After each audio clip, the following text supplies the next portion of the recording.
Hi, and welcome back. Thank you for joining me for another full chapter reading of my novel, The Sea Glass Journal. In today's video, I will be reading chapter 9. If you're just getting started, please follow the link in the video description to start with chapter 1 so you don't miss a thing. You ready, sweetheart? Bjorn's ready to read the chapter 2.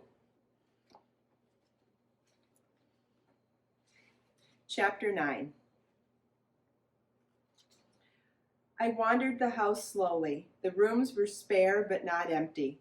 A simple hallway to the left led to a small bathroom, laundry room, and 2 bedrooms. The larger room overlooked the yard. The smaller had a twin bed pushed beneath the window and a narrow desk tucked beside it. The desk was modest but very pretty, and there was something about it that made me pause. The walls around it were covered in framed pieces, some printed quotes, other handwritten letters or painted swatches. My eyes landed on one frame in particular, a hand-painted note card with a soft watercolor floral in pale rose, soft coral, and muted purple. I took a step closer.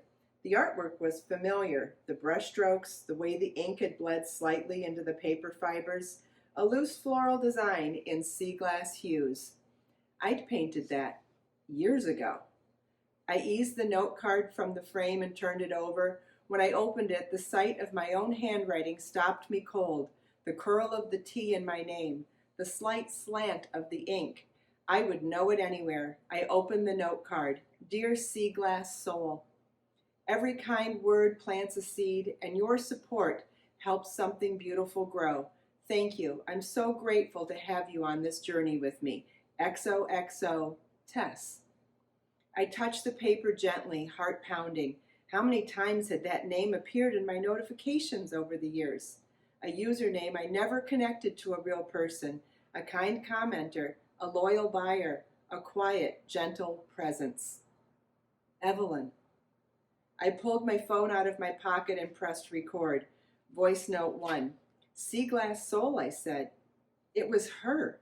I stopped there. The air in the room shifted, not smaller, heavier, full. I tried sliding the card back into the frame, then stopped. I tucked it into my purse instead, not to hide it, to keep it close. The house was still, unchanged, but I wasn't. The key slipped once before catching.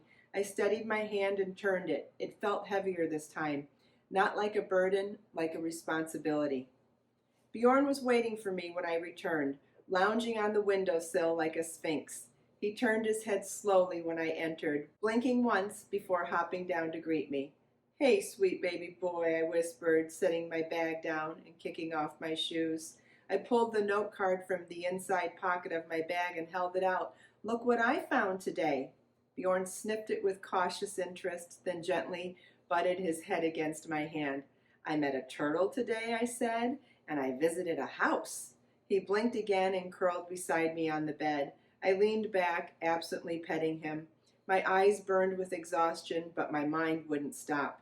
The note card rested on the bed beside me, the floral edges glowing under the warm lamplight. I reached for it once more, then let it rest against my chest. I didn't call Miriam Klein, though, not because I was afraid, because I needed to sit with it first. Some things shouldn't be rushed. That night I fell asleep with Bjorn at my side, and a vision of the porch in my mind, lemons swaying in the breeze, a sky full of stars, and the echo of cicadas humming like a lullaby. And beneath all of it, a quiet knowing. This wasn't an accident. Thank you for joining me for another full chapter reading of the Sea Glass Journal. If you want to, you can join me every Sunday night for a new full chapter reading, or if you want to read ahead, there's a link to start reading the full novel in the video description as well. Let us make time to create, share, and inspire today and every day. I'll see you in the next video.